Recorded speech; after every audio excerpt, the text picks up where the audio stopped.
welcome to a brand new episode of the Jampack Report today for November the 25th of 2019. Of course, my name is Samuel Adams, and this is a daily gaming news podcast meant to bring you the hottest news from around the industry 5 days a week, Monday through Friday, on YouTube and podcast services around the world. If you enjoy the show, you like what you see, be sure to hit that subscribe button and stay up to date, because again, the show always keeps you in the know.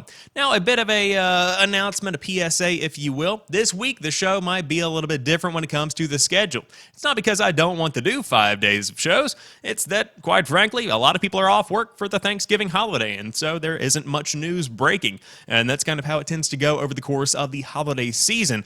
But at the same time, in the words of Queen and their fantastic original lead singer Freddie Mercury, the show must go on. So today we are talking about Project xCloud because it seems Microsoft has no plans for exclusives, in direct contrast to Google Stadia, which has many exclusives in development, despite an overwhelmingly launch. Then, speaking of Google Stadia, Chromecast Ultras are reportedly overheating. However, Google says not to fret. Then, the biggest news story of the day, aside from the Project xCloud headliner, is that a rumor has begun circulating that Tony Hawk's Pro Skater remakes are in development yet again, and man, would I love to see that, because you guys know, if you've been following the channel for a while, I love some good Tony Hawk. And finally, Twitch has lost another major streamer, this time not to Mixer, but to Facebook Gaming. Another big departure for the Amazon-owned streaming platform. And that's pretty much the lineup for today's show. But again, I appreciate you taking the time to check out the show. And without further ado, let's go ahead and dive into it. No plans for Project xCloud exclusives. Microsoft emphasizes that it is very early in the multi-year journey for games streaming service. Xbox has said there are currently no plans to develop titles specifically for Project xCloud.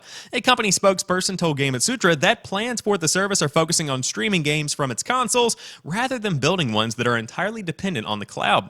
We're very early in the multi-year journey for Project xCloud, which is currently in public preview, the spokesperson said. We are investigating a variety of new capabilities made possible by the cloud. However, we remain committed to an approach with game streaming that is complementary to console and have no plans for cloud-exclusive content at this time. The suggestion of Project xCloud exclusives originated from Steph Ivor interview, I don't know what that is, with the service's corporate vice president Kareem Kodri, who said Xbox was in early talks with first and third parties about cloud-only titles, although he stressed there was nothing to announce at this time. Of course, you can read GameIndustry.biz's own interview with the leader over there, but as mentioned, Project xCloud is currently in public preview. At XO19 in London earlier this month, the platform holder said it was expanding the preview with 4 titles to more than 50 titles, with plans to bring the service to new markets in 2020, including India, Japan, and Canada. Microsoft's main rival in the streaming space, Google Stadia, launched last week with one exclusive. When the internet giant announced the service earlier this year, it also announced a new studio that would be developing games that are only possible when powered by the cloud. However, only one exclusive title has launched so far, Guilt, a spooky adventure by Tequila Works. Of course, they have other interviews they have done with Stadia Games and Entertainment boss Jade Raymond over at gi.biz if you did want to dive in and check that out. But overwhelmingly, I like the approach here from Microsoft. Now, they also said that potentially games that are cloud exclusive could come. That's something that has been made public. But at the same time, I feel like Project xCloud isn't supposed to be a platform. It's supposed to be a way to experience what Xbox and Windows have to offer in terms of gameplay. It's not supposed to be what Google Stadia is. Of course, Google Stadia in and of itself is going a similar route, but something that's a little bit different because it is essentially a platform. It is something that is trying to compete with PlayStation and Xbox and PC when it comes to how you play games. It's a brand new way to play in a way that utilizes what you already have. Now with Project xCloud, it is utilizing what you already have, but it's allowing you to play games that you play on your Xbox or on your Windows PC with Xbox Play Anywhere. So although the approaches are similar, they are starkly different, and so to hear that there are no exclusives planned for Project xCloud solidifies in my mind that this is a way to experience, not the way to experience, and that's something that I think is a very wise decision because if Project xCloud doesn't work out, tons of investment money is not just lost on this little exploration, it's just going back into the development of games for Xbox and just making them compatible with being able to be played on the cloud. Now, with that being said, looks like Google Stadia might be running into some issues as well because Chromecast Ultras are overheating, according to some users on the Stadia subreddit. The old Chromecast Ultra overheating issue has cropped up again thanks to Stadia.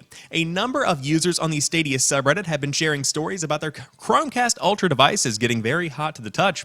In at least 2 cases, users reported disconnects from the network as a result of high temperature, which caused them to restart it in order to resume playing. It's getting so hot, in fact, some Stadia Pro members decided to stick to playing on laptops instead of Chromecast Ultra. The issue of Chromecast Ultra overheating is not new, having been a problem since the device's release. Google previously said it's normal for it to heat up, reiterating that it shouldn't disrupt normal operation. In response to the reports from Stadia users, a Google community manager said the company has not observed any heat-related Stadia shutdowns on Chromecast Ultra during testing. We know any sort of heat on a device can be worrisome, but we can confirm there is no thermal overheating issue with Chromecast Ultra, they wrote. During normal usage, like watching cat videos on YouTube, the surface of the device may get warm to the touch, but this is working as designed. This is particularly worrisome for users who intend to use Stadia long-term. The service streams video to Chromecast and doesn't do any processing locally, but it seems the bitrate of game streaming compared to 4K video streaming is causing the device to work overtime. It remains to be seen if this is going to be a major problem for Stadia, not that the service hasn't had its fair share of issues already. Now, this seems to be something that could be a problem, but it's just in the very early stages of being a problem. Again, they say from Google that this is something that is normal. The Chromecast does get hot, and I can confirm that I used to have a Chromecast that I used to just do basic YouTube browsing, etc., on my television. It did get very, very warm, and that was the first generation of the Chromecast. With Chromecast Ultra, it's able to do a lot more, of course, at a higher resolution, and so to think about the fact that this is processing very, very high quality, high bandwidth video, that does make it seem very prone to overheating just in a conceptual kind of way. It just makes sense that it's going to be a little bit toasty. Now, will it become an issue? Because again, many Chromecast weren't really designed to do what they're doing with Google Stadia. Now, if the service is well optimized for the hardware that it does have to run on, although most of the processing is done on the cloud, then this could not be as big of an issue as you think, and you might just have a warm piece of tech on the back of your TV.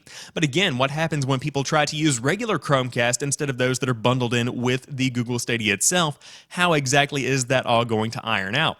So definitely keep your eye on your Stadia if you are going to be playing it. And on top of that, definitely keep an eye on the Ultra. Make sure that it doesn't burst into flames, because that sounds like something that could be happening at some point in the next couple of weeks. Of course, again, nothing confirmed right now. Just seems like things are getting a bit hot. A couple of people have to restart.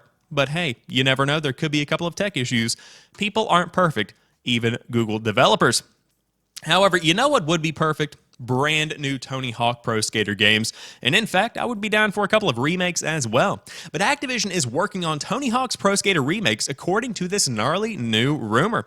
Tony Hawk's Pro Skater could be making its long-anticipated return according to new rumors posted online. The gossip derives from industry journalist and verified rumor mill Sabby, who recently revealed that Activision has developed a number of remade prototypes of skateboarding classics Tony Hawk's Pro Skaters 1 and 2, and that they were being shared around the company's offices for reasons that are yet to be made clear. Sabby reports to have been in possession of this information for some time, but wasn't sure whether these demos could prove the existence of an entirely new Tony Hawk's Pro Skater game. But corroborated sourcing from another journalist, Liam Robertson, now seems to confirm the inevitable. The acclaimed skating franchise is making its long overdue comeback.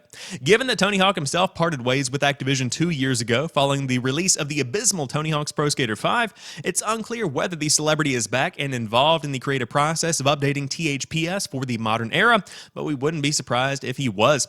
The revival of Tony Hawk's Pro Skater would be music to the ears of fans of the genre who, in the absence of Skate 4, are hungry for a new mainstream skateboarding game, something that's maybe not quite as purist and uncompromising as the recently released Session, brilliant though it is.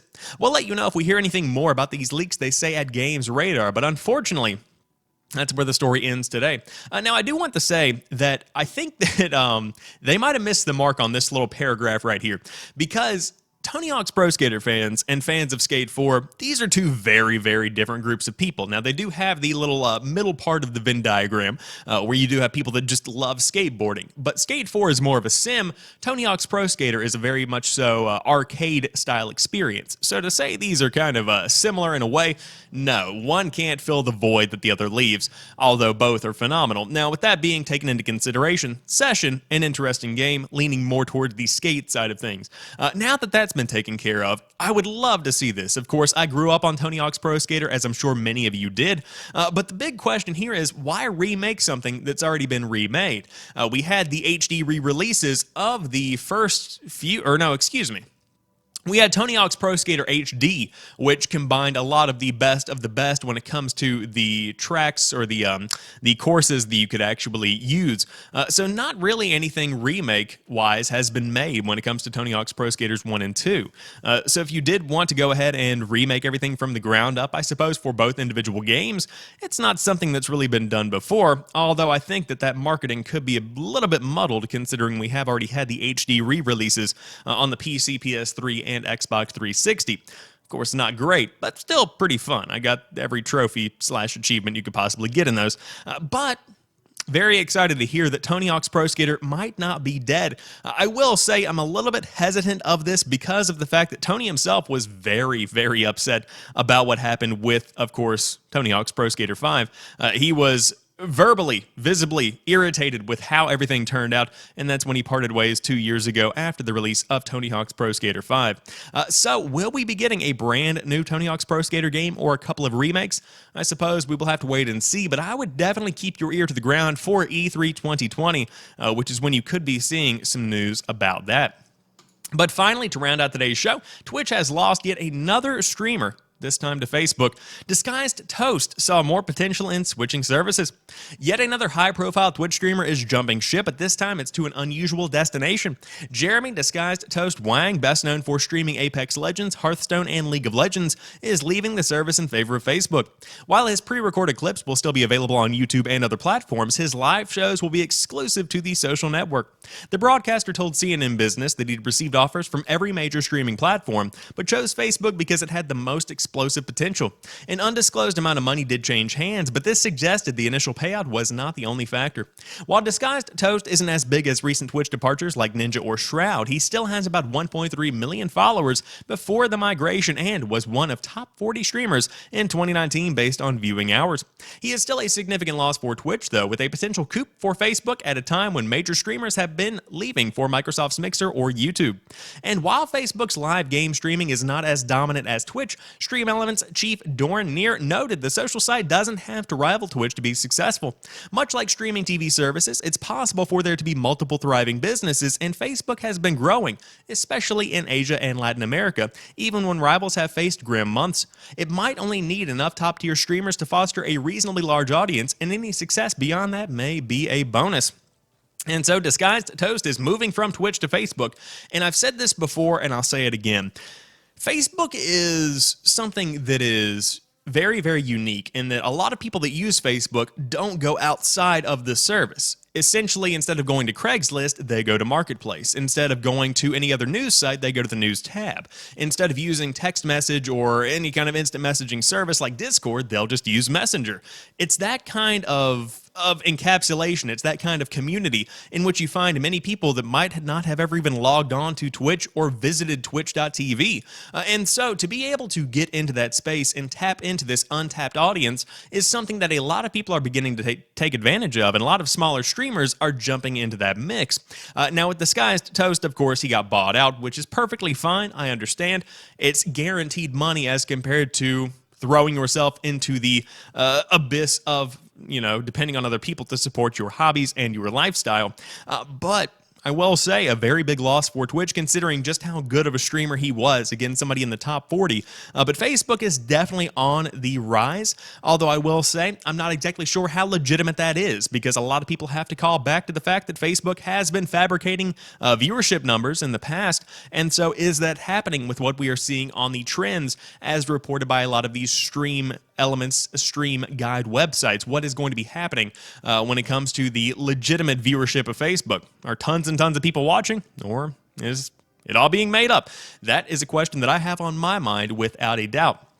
But regardless, it looks like Disguised Toast doesn't care either way. He's jumping ship from Twitch and going to Facebook, so if you did want to follow him there, you can always give it a quick Google and find it for yourself. And of course, you can always follow him on YouTube where the clips will be posted.